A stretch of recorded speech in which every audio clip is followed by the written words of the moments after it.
नमस्कार दोस्तों, आइए जानते हैं उत्तर प्रदेश की टॉप 25 बड़ी खबरें। बताइए आप ये वीडियो किस जिले से देख रहे हैं ताकि आपके जिले की खबरें हम सबसे पहले दिखा सकें। टीजीटी की परीक्षा में 28,000 से अधिक अभ्यर्थियों के शामिल होने से शहर की यातायात व्यवस्था प्रभावित रही। हजारों अतिरिक्त वाहनों के कारण प्रमुख मार्गों पर लंबा जाम लगा। परीक्षा केंद्रों के आसपास पुलिस तैनात रही, फिर भी सुबह से शाम तक आम नागरिकों को भारी परेशानी का सामना करना पड़ा। यह रील नहीं, बेरोजगारी की रियलिटी है। वीडियो शासित प्रदेश उड़ीसा का है, जहां होमगार्ड के 187 पदों के लिए करीब 9,000 अभ्यर्थी लाइन में बैठे हैं। देश भर में बेरोजगारी चरम पर है। प्रधानमंत्री आवास योजना ग्रामीण के तहत देश के करीब 2 करोड़ गांवों में पक्के मकानों की सौगात पहुंचाई गई है। योजना से गरीब और पात्र परिवारों को आवास सुविधा मिली है। सरकार का उद्देश्य 2025 तक सभी जरूरतमंदों को पक्का घर उपलब्ध कराना और ग्रामीण जीवन स्तर में सुधार करना है। यूपी के 4 जिलों में 4,29,000 युवा 24 वर्ष की उम्र में पहली बार मतदाता बने हैं। चुनाव आयोग ने इसे गंभीरता से लेते हुए जांच के आदेश दिए हैं। मतदाता सूची में गड़बड़ी की आशंका जताई जा रही है। जांच के बाद जिम्मेदार अधिकारियों पर कार्रवाई संभव है। यूपी में पीएम कुसुम योजना के तहत किसानों को सोलर पंप पर भारी सब्सिडी दी जा रही है। इससे सिंचाई लागत कम होगी और बिजली पर निर्भरता घटेगी। किसान ऑनलाइन पोर्टल के माध्यम से आवेदन कर सकते हैं। पात्र किसानों को अनुदान का सीधा लाभ मिलेगा। यूपी में पीएम कुसुम योजना के तहत किसानों को सोलर पंप पर भारी सब्सिडी दी जा रही है। इससे सिंचाई लागत कम होगी और बिजली पर निर्भरता घटेगी। किसान ऑनलाइन पोर्टल के माध्यम से आवेदन कर सकते हैं। पात्र किसानों को अनुदान का सीधा लाभ मिलेगा। शहर में शटर तोड़कर ज्वेलर्स की दुकान से करीब 1 करोड़ रुपए के आभूषण चोरी कर लिए गए। वारदात सीसीटीवी कैमरे में कैद हुई है, जिसमें महिला समेत 3 संदिग्ध नजर आए हैं। पुलिस फुटेज के आधार पर जांच कर रही है और जल्द खुलासे का दावा किया है। पुलिस प्रशिक्षण में चौंकाने वाली लापरवाही सामने आई है। निशानेबाजी में पास होने के बावजूद 20 थानों के 50% दरोगा कार्बाइन असेंबल नहीं कर सके। इसे गंभीर मानते हुए अफसरों ने चेतावनी दी है और प्रशिक्षण में सुधार के निर्देश जारी किए गए हैं। प्रधानमंत्री फसल बीमा योजना के तहत अब रबी फसल का पंजीकरण शुरू होने जा रहा है। किसानों को आवेदन के लिए आधार कार्ड, बैंक पासबुक, खसरा खतौनी, बुआई प्रमाण और मोबाइल नंबर जरूरी होगा। समय पर पंजीकरण कराने से फसल नुकसान पर बीमा लाभ मिल सकेगा।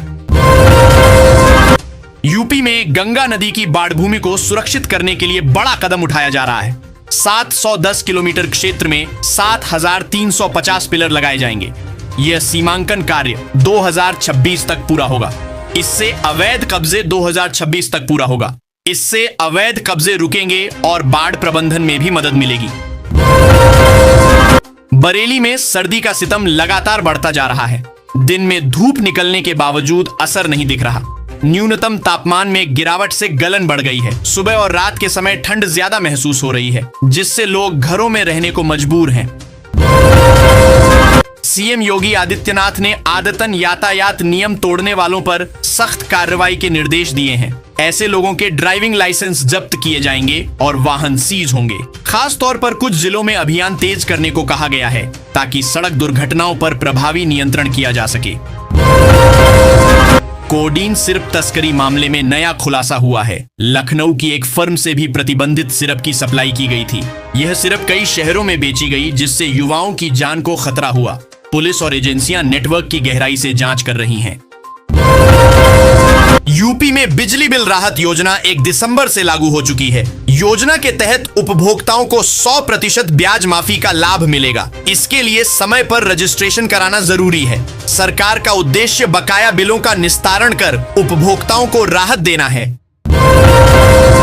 यूपी में 10,000 से अधिक पदों पर भर्ती निकाली गई है। इन भर्तियों 10,000 से अधिक पदों पर भर्ती निकाली गई है। इन भर्तियों में 12वीं पास से लेकर पोस्ट ग्रेजुएट तक के अभ्यर्थी आवेदन कर सकते हैं। अलग अलग विभागों में अवसर उपलब्ध हैं। इच्छुक उम्मीदवार तय समय सीमा में आवेदन कर सरकारी नौकरी पा सकते हैं।